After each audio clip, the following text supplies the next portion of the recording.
अभी सूत्रों के हवाले से पता चला है रमेश रसमिया ऑफिशियल यूट्यूब चैनल पे एक बेहतरीन सॉन्ग आने वाला है, जो कि गाना का टाइटल है हई रंगबाज जिला आरा के। जी बिल्कुल सुने आप लोग, हई रंगबाज जिला आरा के गाना शूटिंग हो गया है, गाना का रिकॉर्डिंग भी हो गया है, वीडियो सॉन्ग आने वाला है। तो आप लोग रमेश रसमिया ऑफिशियल यूट्यूब चैनल पे आप लोग जाइए और गाना का टीजर लॉन्च हो गया है, तो आप लोग देखना बिल्कुल ना भूलें।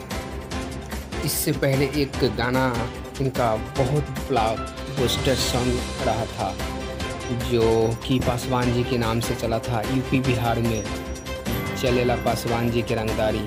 जी आप लोग ये गाना को बहुत ही प्यारा आशीर्वाद दिए हैं।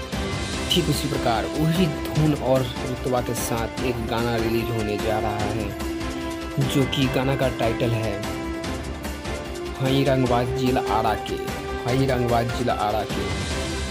तो आप लोग देखना बिल्कुल ना भूलें। और आप लोग BR31 भोजपुरी सबसे बेहतरीन न्यूज़ भोजपुरी चैनल देख रहे हैं, तो आप लोग खूब सारा प्यार आशीर्वाद दीजिए BR31 भोजपुरी यूट्यूब चैनल को, ताकि जो भी अपडेट हो भोजपुरी से रिलेटेड आप तक सबसे पहले ये न्यूज़ प्राप्त करके देगा। तो इजाज़त दीजिए एक और नए इंटरेस्टिंग से वीडियो बनाने के लिए। तब तक के लिए जय हिंद, वंदे मातरम, जय भोजपुरी।